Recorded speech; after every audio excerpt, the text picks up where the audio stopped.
I'll start off by saying hey to all my guildmates and hey to all my guildmate leaders. This is going to go over everything we need to know for the upcoming Guild War organization. First, I'd like to explain that our Guild War is going to be divided into 4 sections. We're going to have our middle, top, bot, and mines team. Each team is going to have their own team leader. Each team leader needs to appoint a couple of vice captains. Those vice captains are going to be people you can depend on to be there, usually a friend, somebody you play with often, just in case you can't be there for the team fight. As suggested by KaKa, our current team setup is myself in the middle with rangers and mages. His team is on the bot side, and he's going to be creating that as well, and I'll go into detail on that a little more in the future. And then we need a top side team. Currently, I'm not entirely sure who that's going to be, but just based off battle rating, Lollipop has been the leader for the Turkish community up until this point, so I figured he would be the best bet for there. Finally, we're gonna need a mines team leader. The mines team leader has not yet been decided, but hopefully by the end of all of this we can figure that out. KaKa has been our tactician up until this point. He's been helping decide on how many peoples go to each team, as well as where teams go in general. As far as organization and bringing everyone together, that's on me. So to help you guys understand what I need from each team leader and from each member, I'm going to go ahead and tell you guys the responsibilities and positions available. This is our current top rating for our guild. I have it listed on a Word document that I'll be setting up on the side right here.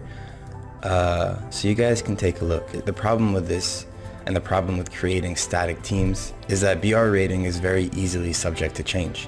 So rather than setting permanent teams, what I'd like to do is I'd like to set teams with 1 to 5 permanent members, depending on the team size, of course. These permanent members need to be 1, the team captain, as well as 2, who the team captain can depend on to always be in the top 30 BR players from the guild. If you don't know, the reason that we need top BR players is that only 30 players can enter the battlefield, so we're going to be choosing based off your battle rating. Willingness to communicate and take part in our organization and system takes a priority for myself personally when creating my team. That's something that I, as a team leader, want for my team that I'm going to be leading in our guild wars, which is going to be the mages and ranges unless something changes in the future.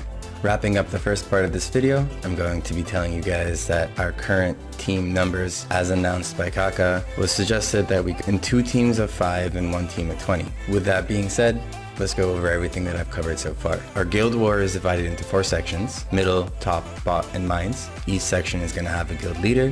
Each guild leader is going to pick 1 to 2 elite vice leaders who they can depend on will be there and stay top BR. The other members of that team will be filled in simply by checking who's online at the time of Guild War and just dragging them into the battle. Everyone else who isn't in the top 30 BR, we need and expect you to take care of mines for us. Our biggest weakness currently was that we don't have enough people over in mines. So giving some focus to mines is going to be a very important job for whoever our mine leader is. Just because you're not in the top 30 BR doesn't mean we don't need you to win. So you got this. For phase 2 of this video, I'm going to be talking to you guys about how to go about the organization of those teams and the importance of using Discord, as well as how to use Discord for all of our members who don't necessarily speak English or haven't used Discord before. First off, as you can see right here, we have our teams all located. This will give us an easy way to access everybody who's involved in each team. Let me go ahead and explain to you guys how Discord works in the simplest way. Right when you enter, you're going to see a whole lot of different channels. Each one of these channels is going to have different kinds of information. Every time a new member joins, you'll see their name here. You can leave us an introduction of who you are using the template. To check the template, just click the pinned messages and it'll take you up to the top. This way you can copy paste age, gender, name in game, class, DM status, relationship, others. Moving on, you have the starboard. This is more so of a fun aspect of the server. If you're curious, you can always message me. I'll show you how to do it myself. Next you have general, just a regular place to chat. Media, feel free to share any of the media you want. As you continue down, there's lots of different small fun stuff you can do on the server. Now that we have the introduction of the server complete, I'm going to talk to you guys real quick about the importance of setting this up. So when you enter, if you head over to the roles section, you can check out the different kind of roles you can pick from. Let's head over here to the class section. So depending on your class as entering Discord, you can click if you're a summoner, if you're an assassin, if you're a cleric, if you're a mage. You simply click the one that applies to you, and once you click it, it'll show up over here at your name. The reason this is important is in the future, if I need to tag summoners for a certain aspect, I can simply come over here and type in @summoner. By grabbing the title, everybody with the summoner will get notified, either to your phone or your computer. A small notification will pop up and you'll be able to be notified on what's going on. Why is this important? Well, as you continue to head down,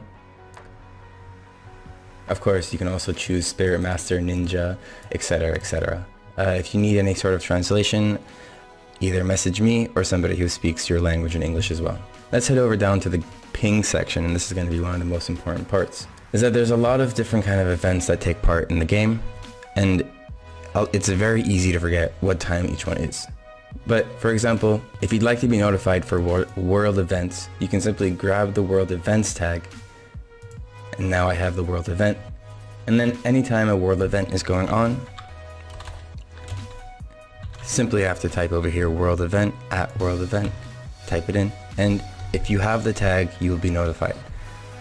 Using this for Guild War is going to be extremely important. As each team compiles their vice leader, giving that person, for example right here we have victim, giving that person the KaKa PvP team role allows us to tag him as well as anybody else prior to the Guild War by however many hours or days to make sure that they'd be able to be there. Doing this, as well as everybody who wants to partake in wars and events in the future, lets us communicate very easily and organized so that there's no confusion during Guild Wars. Once we get everybody integrated onto Discord, during Guild Wars it'd be very easy to jump into a voice chat and have everybody else who's willing to communicate via voice jump in as well.